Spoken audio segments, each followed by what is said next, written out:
High, আমি স্বর্ণালী। Good morning, সবাইকে জানাই শুভ মহালয়া। দেবীপক্ষ শুরু আর আমিও কিন্তু নতুন শাড়ি পরে সেজেগুজে ভোর রাত ৩:২৩-এ রওনা দিচ্ছি নৈহাটির উদ্দেশ্যে। আর গঙ্গায় যাচ্ছি কারণ আমার হাজব্যান্ডের তর্পণ করার থাকে প্রত্যেক বছর। ভোর রাতে গিয়েও আমরা একদম ফাঁকা পাইনি। এত ভিড় মানে সূর্য ওঠেনি তার আগেই সবাই স্নান করে চলে যাচ্ছিল। আজকের দিনে এরকমই ভিড় হয় কারণ সমস্ত এই হাওড়া অশোকনগর সাইডের লোকেরা এই নৈহাটির ঘাটটাতেই যায়।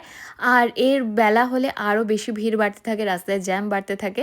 একটু আলো ফুটতেই আমি ওকে বললাম স্নান করে তর্পণটা সেরে নাও, গঙ্গা এদিকে উপচে যাচ্ছে। এখানে ছোট ছোট দুর্গা প্রতিমাগুলো কি মিষ্টি লাগছে দেখতে, এগুলো এখনও পুরোপুরি রেডি হয়নি। যখন ফিরছি তখন ব্রিজের জ্যামটা জাস্ট দেখো, এরা এগোতেই পারছে না। আমরা ভাগ্যিস একটু আগে আগে গেছিলাম। আর যখন ফিরি তখনই সূর্যি মামা আমাদের পরিষ্কারভাবে একটু দেখা দিল। দেন আমরা গল্প করতে করতে আসছিলাম আর শাশুড়ি মা ব্যাক সিটে ঘুমিয়ে পড়েছে, ভোর রাতে উঠেছিল তো শরীরটা ভালো ছিল না। যাই হোক, বেশ ভালো